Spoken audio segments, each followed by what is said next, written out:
এই জন্মাষ্টমীতে তোমরা ভাবছো তোমাদের গোপালকে কি ভোগ নিবেদন করবে।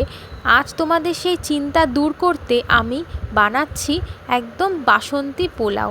একদম খুব অল্প সময়ে এটা তৈরি হয়ে যাবে। দেখো আমি কিভাবে এই রেসিপিটি বানাচ্ছি তোমাদের সাথে শেয়ার করছি। নিয়ে নিচ্ছি বাসমতি চাল, ওটা আগে থেকে ভিজিয়ে রেখেছিলাম প্রায় আমি 1-2 ঘন্টা ধরে। তোমরা চাইলে গোবিন্দভোগ চালও ইউজ করতে পারো। আমি কড়াইয়ের মধ্যে 3 চামচ মতো ঘি এখানে অ্যাড করছি। তারপর ওর ঘিটা একটু গরম হয়ে আসলে ওর মধ্যে দিয়ে দেবো 1-2 চামচ মতো হলুদ। দিয়ে ঘি আর হলুদটা ভালো করে মিশিয়ে নিচ্ছি। নিয়ে আগে থেকে ধুয়ে ভিজিয়ে রাখা যে চালটা ছিল সেটা জলটা ঝরিয়ে নিয়ে আমি তার মধ্যে দিয়ে দিচ্ছি ওই ঘি আর হলুদের মিশ্রণটা। দিয়ে খুব ভালোভাবে ওটাকে মেখে নিচ্ছি। আমি এখানে কোনো ফুড কালার ইউজ করছি না, একদম হলুদ দিয়ে আমি এটা বাসন্তী পোলাওটা বানাচ্ছি। দেখো মাখানো হয়ে গেছে চালে ঘিটা।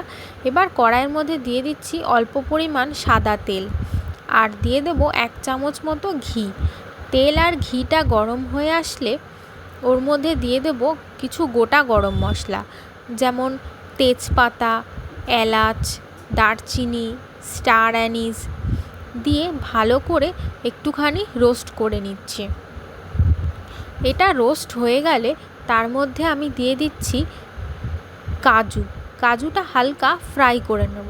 কাজুটা একটু ভাজা ভাজা করে আমি ওর মধ্যে দিয়ে দেবো কিশমিশগুলো। কিশমিশটা একটু অল্প ভেজেই আমি তার মধ্যে দিয়ে দিচ্ছি ঘি মাখানো চালগুলো। দিয়ে খুব ভালো করে ভাজতে হবে একটুখানি সময় নিয়ে। তোমরা এই পোলাওয়ের রেসিপিটা কে কোথা থেকে দেখছো আমাকে কমেন্ট করে জানাবে। অবশ্যই তোমরা এই রেসিপিটা জন্মাষ্টমীর দিন বানিয়ে তোমাদের গোপালকে দিতে পারো। দেখো আমি তারপর আগে থেকে গরম করে রাখা জল আমি এখানে অ্যাড করে দিচ্ছি। দেখো জলের পরিমাণটা কিন্তু চালের পরিমাণের ডবল হতে হবে।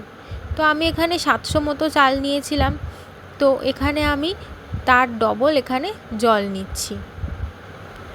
দেখো জলটা অনেকটা ফুটে এসছে, চালটাও সেদ্ধ হয়ে এসছে। আমি এই সময় নুন আর চিনিটা দিয়ে দিচ্ছি। দেখো অনেকটা ঝরঝরে হয়ে এসেছে, অল্প জল রয়েছে। আর ওপর থেকে আমি দিয়ে দিচ্ছি সামান্য একটুখানি পোলাও মশলা দিয়ে খুব ভালোভাবে মিশিয়ে নিচ্ছি আমি। দেখো খানিকক্ষণ ড্রাই হওয়ার পরে তৈরি হয়ে গেছে আমাদের ঝরঝরে একদম সম্পূর্ণ নিরামিষ, মাত্র 2 মিনিটেই তৈরি হয়ে যায় এই বাসন্তী পোলাওটা। আমি এর সাথে সার্ভ করে নিচ্ছি গরম গরম কাশ্মীরি আলুর দম। তোমরা যদি নিরামিষের দিনে এরকম একটি রেসিপি খাও, দেখবে অবশ্যই তোমাদের ভালো লাগবে।